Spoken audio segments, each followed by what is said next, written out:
السلام علیکم ورحمۃ اللہ وبرکاتہ۔ ان الحمد للہ نحمده ونستعینه ونستغفره ونؤمن به ونتوکل علیہ ونعوذ باللہ من شرور انفسنا ومن سیئات اعمالنا من يهده الله فلا مضل له ومن يضلل فلا هادي له واشهد ان لا اله الا الله واشهد ان محمدا عبده ورسوله اما بعد فان خير الحديث كتاب الله وخير الهدي هدي محمد صلى الله عليه وسلم وشر الامور محدثاتها وكل محدثة بدعة وكل بدعة ضلالة وكل ضلالة في النار. قال الله تبارك وتعالى: يا أيها الذين آمنوا اتقوا الله حق تقاته ولا تموتن إلا وأنتم مسلمون. يا أيها الناس اتقوا ربكم الذي خلقكم من نفس واحدة وخلق منها زوجها وبث منهما رجالا كثيرا ونساء واتقوا الله الذي تساءلون به والأرحام إن الله كان عليكم رقيبا. يا أيها الذين آمنوا اتقوا الله وقولوا قولا سديدا يصلح لكم أعمالكم ويغفر لكم ذنوبكم ومن يطع الله ورسوله فقد فاز فوزا عظيما. اللهم صل على محمد وعلى آل محمد كما صليت على إبراهيم وعلى آل إبراهيم إنك حميد مجيد. اللهم بارك على محمد وعلى آل محمد كما باركت على إبراهيم وعلى آل إبراهيم إنك حميد مجيد. تمام قسم کی حمد و ثنا کبریائی اور بڑائی اس اللہ عز و جل کے لیے لائق و زیبا ہے جس نے ہمیں اور آپ کو پیدا فرمایا، اور بیش بہا درود و سلام اس ذات مبارکہ مطہرہ پر جن کا نام نامی اسم گرامی احمد مجتبی محمد مصطفیٰ صلی اللہ علیہ وسلم. صدر اجلاس حضرت مولانا معین الحق صاحب فیدی حفظہ اللہ، ناظم اجلاس، اسٹیج پر جلوہ افروز علماء کرام،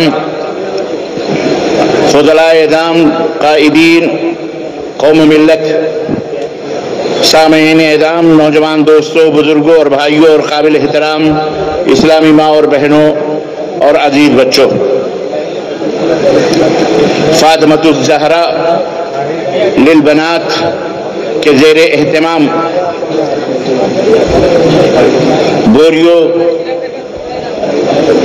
پاکور ڈسٹرکٹ کے اس قصبے میں، اس خوبصورت سے گراؤنڈ میں،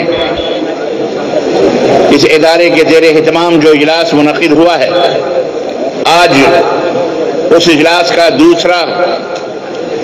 آج اس کی دوسری شب ہے، دوسری رات ہے اور آخری رات بھی ہے. اور اس دوسری شب میں آپ حضرات کی خدمت میں 1:15 بج رہے ہیں اس وقت. مجھے ناچیز کو موقع ملا کہ آپ حضرات سے کچھ گفتگو کروں، کچھ بات چیت کروں، اللہ اور اس کے رسول کی کچھ باتیں آپ حضرات تک پہنچاؤں. میرے لیے بڑی سعادت اور خوش نصیبی کی بات ہے. میں شکر ادا کرتا ہوں، مشکور و ممنون ہوں اللہ تبارک و تعالیٰ کے بعد اس بستی کے نوجوانوں کا، علماء کرام کا، اسی طرح یہاں کے اثر و رسوخ رکھنے والے اللہ کے بندوں کا اور آپ تمام کا، کہ جنہوں نے مجھ ناچیز کو اس سرزمین پر مدعو کیا اور یہ موقع دیا کہ میں اللہ اور اس کے رسول کی باتیں کچھ آپ تک رکھ سکوں. ہمارے فاضل دوست خورشید صاحب اصلی کچھ باتیں آپ حضرات کی خدمت میں رکھ رہے تھے، اور انہوں نے اس بستی کے ایک شیخ، ایک عالم اور ایک فاضل اور ایک شیخ کا ذکر فرمایا کہ انہوں نے یہ کہا کہ کاش میرے پاس اتنے پیسے ہوتے تو میں معراج ربانی کو اس بستی میں بریوں میں بلا سکتا. لیکن آج اللہ تبارک و تعالیٰ نے کھینچ کر ہندوستان کے ایک گوشے سے کھینچ کر آپ حضرات کی خدمت میں، آپ کے سامنے اس ناچیز کو کھڑا کیا ہے. اللہ تبارک و تعالیٰ للہ فی اللہ غائبانہ طور پر جس معزز ہستی نے میرے لیے دعائیں کی اور میرے یہاں حاضری کی دعوت دی، خواہش ظاہر کی، اللہ تعالیٰ اس عالم فاضل اور اس بزرگ ہستی کو کروٹ کروٹ جنت نصیب فرمائے. اور اللہ عز و جل نے ان کے شاگردوں کو یہ توفیق عطا فرمائی کہ میں آپ حضرات کی خدمت میں حاضر ہوں. میں آپ سب کا مشکور و ممنون ہوں. اللہ عز و جل ہم سب کی حاضری کو قبول فرمائے، اور اس مجلس کو، اس اجلاس کو منعقد کرنے والے جتنے بھی احباب نے اس میں اپنا تعاون، اپنی امداد پیش کی ہے، کسی بھی اعتبار سے، خواتین نے، عورتوں نے، مردوں نے، بچوں نے، جوانوں نے، بوڑھوں نے، امیروں نے، غریبوں نے، سبوں نے اپنا تعاون، دست تعاون دراز کیا ہے، مدد کی ہے، دامے درمے قدمے سخنے، جس انداز سے اللہ تبارک و تعالیٰ ان کے اس دان اور اس کے صدقے اور خیرات اور اس امداد کو قبول فرمائے، اور اللہ تعالیٰ اس کے بدلے جنت الفردوس میں اعلیٰ مقام عطا فرمائے. ہمارے گناہوں کو معاف فرمائے. اللہ تعالیٰ ہمارے ماں باپ کے اوپر رحم فرمائے. ہمارے بیوی بچوں، بھائی بہنوں، عزیز و اقارب، دوست احباب، ہمارے اساتذہ، ہمارے علماء اور دعات، اللہ تبارک تعالیٰ سب کی گردنوں کو دوزخ سے، جہنم سے آزاد فرمائے، اور اللہ ہم سب کو جنت الفردوس میں اعلیٰ مقام عطا فرمائے. اللہ تبارک تعالیٰ ہماری رزق میں فراخی عطا فرمائے. اللہ تعالیٰ ہماری روزیوں میں برکت عطا فرمائے. ہر قسم کی بیماری اور ہر قسم کی پریشانی اور دکھ اور درد سے اللہ تعالیٰ ہمیں نجات عطا فرمائے، اور بار الہ ہمارے وطن میں امن و سلامتی عطا فرمائے، اور ہمیں امن و سلامتی کے ساتھ اپنے وطن، اپنے دیش بھارت میں رہنے کی توفیق عطا فرمائے، اور اس کے ذرے ذرے سے الفت و محبت کشید کرنے، اور اس سے ذرے ذرے سے الفت و محبت کا پیغام لوگوں تک پہنچانے کی ہم سب کو توفیق عطا فرمائے. آمین یا رب العالمین. عزیزان گرامی قدر، آپ کی خدمت میں چند باتیں متفرق انداز سے میں رکھنے کی کوشش کر رہا ہوں. اللہ عز و جل ہمیں کہنے اور سننے سے زیادہ عمل کرنے کی توفیق عطا فرمائے. زور سے کہیے آمین. دوستو، ہر انسان اس دنیا میں کوئی بھی کام کرتا ہے، اس کے کام کرنے کا کوئی نہ کوئی مقصد ہوتا ہے. ایک کسان کھیت جوتتا ہے. اگر آپ اسے سوال کریں کہ بھائی آپ یہ کھیت کیوں جوت رہے ہیں، تو وہ کہے گا مجھے اس میں غلہ اتارنا ہے، مجھے اس میں غلہ پیدا کرنا ہے. ایک کمہار مٹی نکال کر کے اسے گونجتا ہے، اس سے وہ نرم کرتا ہے پانی سے، اپنے ہاتھ سے، اپنے پیر سے. اس سے اگر آپ سوال کریں کہ آپ یہ مٹی کیا کریں گے، تو کہے گا اس سے میرا مقصد ہے کہ میں اس سے گھڑے بناؤں، مٹکے بناؤں، مٹی کے برتن بناؤں. ایک انسان ہوائی جہاز سے کہیں یا بس سے کہیں جا رہا ہے، آپ کی بستی سے نکل کر، اگر آپ اس سے پوچھیں آپ کہاں جا رہے ہیں، تو وہ آپ کا اپنا مقصد بتائے گا کہ مجھے فلانی چیز حاصل کرنی ہے، فلانے شہر میں جا کر مجھے یہ کام کرنا ہے، مجھے یہ چیز خریدنی ہے، اس لیے میں وہاں جا رہا ہوں. میرے کہنے کا مطلب یہ ہے کہ ہر انسان جب بھی کوئی کام کرتا ہے اس کا کوئی نہ کوئی مقصد ہوتا ہے.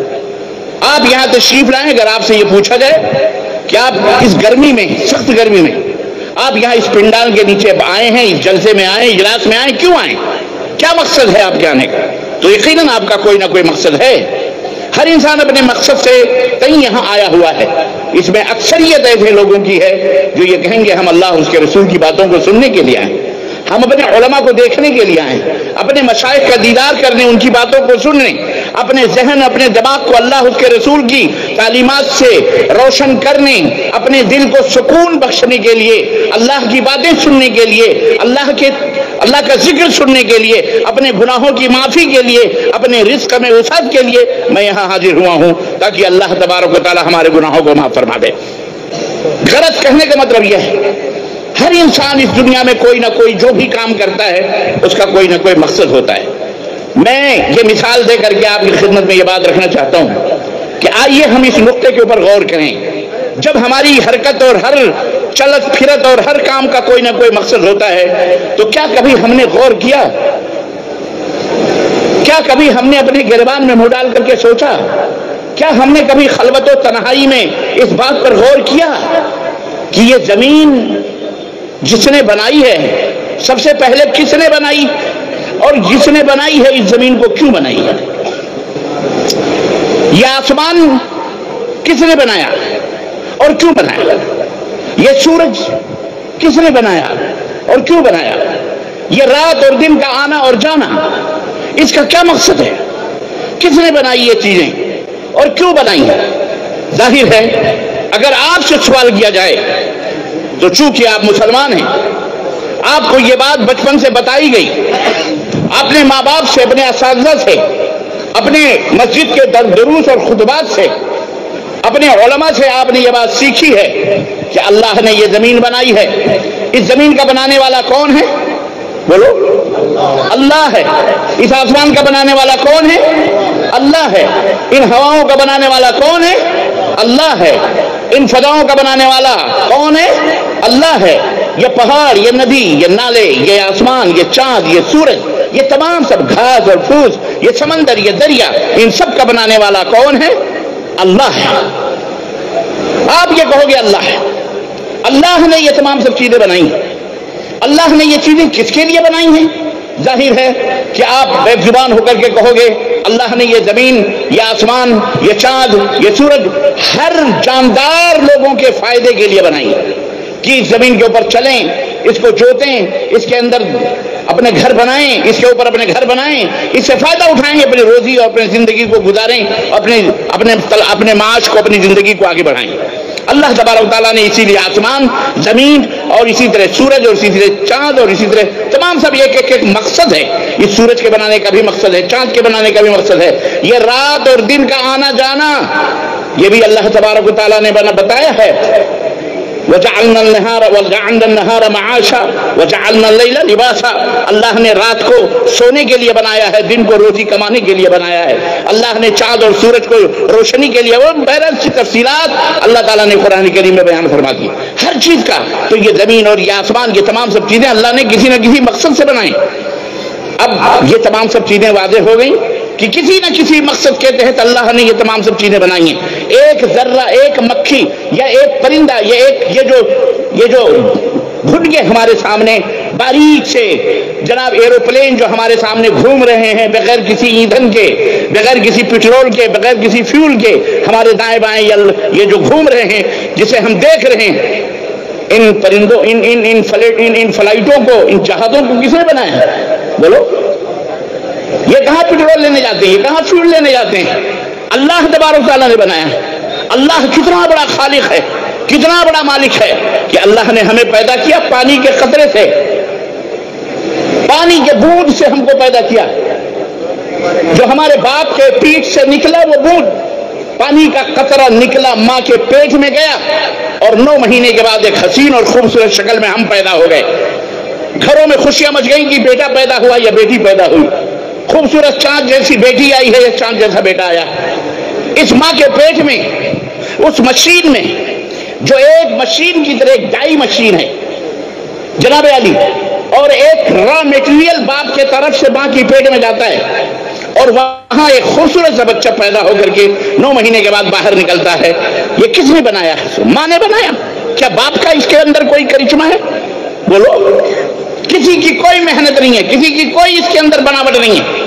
ماں کے پیٹ میں وہ بنانے والا، ان کی ہڈیاں پہنانے والا، ہڈیاں ڈالنے والا، گوشت پہنانے والا، ناک اور نقشے بنانے والا، آنکھوں میں بینائی دینے والا، کانوں کی سماعتوں کو تیار کرنے والا، یہ پورا سسٹم جس ذات نے بنایا ہے اسے ہم کیا کہتے ہیں؟ اللہ کہتے ہیں۔ اللہ کون ہے؟ اب یہاں ایک سوال پیدا ہوتا ہے، یہ بھی ہمیں بتانا پڑے گا۔ اللہ کون ہے؟ اللہ کون ہے اور اس کا حق کیا ہے؟ یہ بہت ضروری ہے جاننا۔ اللہ کون ہے اور اس کا حق کیا ہے؟ قرآن کریم میں جب اللہ کے نبی صلی اللہ علیہ وسلم نے اللہ کا انٹروڈیوس کروانا چاہا دنیا کے اندر، اور اللہ نے ان کے سر پہ تاج نبوت عطا فرمائی، انہیں نبی بنایا، سادہ سودہ زبان میں آپ سمجھو کہ اللہ تبارک تعالیٰ جب نے اپنے رسول کو 40 سال کے بعد نبوت کا تاج عطا فرمایا، نبی بنایا، تو اپنے نبی سے کہا، فرمایا کہ جا کے دنیا کے اندر اعلان کر دو۔ کیا اعلان کر دو؟ لا الہ الا اللہ، اللہ کے سوا کوئی سچا معبود نہیں ہے، اللہ کے سوا کوئی پوج کے لائق، بولو، نہیں۔ پوجا کرنی ہے، مدد مانگنی ہے، فریاد کرنی ہے، رونا ہے، گڑگڑانا ہے، پرارتھنا کرنی ہے، سجدہ کرنا ہے، آرادھنا کرنا ہے، ہاتھ پھیلانا، سب کچھ جو بھی مانگنا ہے اسی اللہ سے مانگو۔ اللہ کے سوا کسی کے سامنے اپنے سروں کو نہ جھکاؤ، اللہ کے سوا کسی سے فریاد نہ کرو، اللہ کے سوا کسی سے نہ مانگو، اللہ کے سوا کسی کے بارے میں یہ عقیدہ نہ رکھو کہ وہ ہمارے دکھ اور سکھ کا مالک ہے، وہ ہماری بیماریوں کو شفا دینے والا ہے، وہ ہمیں نجات بخشنے والا ہے، وہ ہمیں جہنم سے بچانے والا ہے۔ اللہ کے سوا کوئی تمہیں نجات دینے والا نہیں، اللہ کے سوا کوئی تمہارے دکھ درد کو دور کرنے والا نہیں، اللہ کے سوا کوئی تمہاری بیماریوں سے تمہیں شفا دینے والا نہیں، اللہ کے سوا کوئی تمہارے دکھ درد کو دور کرنے والا نہیں، اللہ کے سوا کوئی تمہیں مارنے والا نہیں، اللہ کے سوا کوئی تمہیں جلانے والا نہیں۔ جب اللہ کے نبی صلی اللہ علیہ وسلم نے یہ اعلان کیا کہ دنیا کے لوگوں لا الہ الا اللہ کہہ لو، اللہ کے سوا کوئی معبود برحق نہیں، جب یہ بات کہہ لو گے تملک العرب والعجم، زمین اور آسمان کے عرب و عجم کے مالک ہو جاؤ گے، پوری دنیا تمہارے قدموں کے نیچے آ جائے گی، تم پوری دنیا کے بادشاہ بنا دیے جاؤ گے، اللہ تعالیٰ تمہیں حکمران بنا دے گا، پوری دنیا کی دولتیں تمہارے پیروں میں ڈال دے گا۔ اے لوگوں یہ کلمہ کہو۔ مکے کے لوگوں کے سامنے اللہ کے نبی نے یہ بات فرمائی، وہ مکے کے لوگ جو اللہ کو جانتے بھی تھے، اللہ کو مانتے بھی تھے، لیکن رعونت اور تکبر کے اندر، غرور کے اندر ڈوبے ہوئے تھے۔ یہ کون سا شخص ہے جو ہمیں اللہ کے بارے میں بتا رہا ہے؟ عیسائیوں کو بھی بلایا گیا، یہودیوں کو بھی بلایا گیا، لوگوں نے فتنہ پیدا کرنا شروع کر دیا کہ محمد اپنے باپ داداؤں کے دین سے پھر کر الگ سے کوئی دین لا کر کے ہمارے درمیان پروڈیوس کرنا چاہ رہے ہیں، بتلانا چاہ رہے ہیں۔ ہمارے باپ داداؤں کا یہ دین نہیں تھا، ہمارے باپ دادا جیسے کرتے تھے ہم اسے کریں گے، یہ نیا دین ہے، نیا ہے۔ اللہ تبارک و تعالیٰ نے اپنے نبی کے اوپر سورہ اخلاص نازل فرمائی، لوگوں نے سوال کرنا شروع کیا، اے محمد تم بتاؤ صلی اللہ علیہ وسلم، تم جس معبود کی عبادت کرتے ہو، جس رب کی عبادت کرتے ہو، اس کا انٹروڈکشن کیا ہے، اس کی تعریف کیا ہے، اس کی پہچان کیا ہے، وہ کون ہے، کیسا ہے، اس کی خوبیاں کیا ہیں، وہ جس کے سامنے تم سجدے کرتے ہو، جسے تم فریاد جس سے کرتے ہو، وہ بتاؤ اس کی پہچان کیا ہے۔ اللہ کے رسول صلی اللہ علیہ وسلم کے اوپر سورہ اخلاص نازل ہوئی۔